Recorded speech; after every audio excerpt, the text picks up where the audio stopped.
Goldenhar syndrome, also known as oculo-auriculo-vertebral dysplasia, is a rare congenital defect characterized by incomplete development of the ear, nose, soft palate, lip, and mandible on usually one side of the body.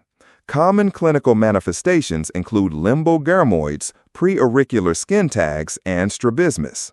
It is associated with anomalous development of the first branchial arch and second branchial arch. The term is sometimes used interchangeably with hemifacial microsomia.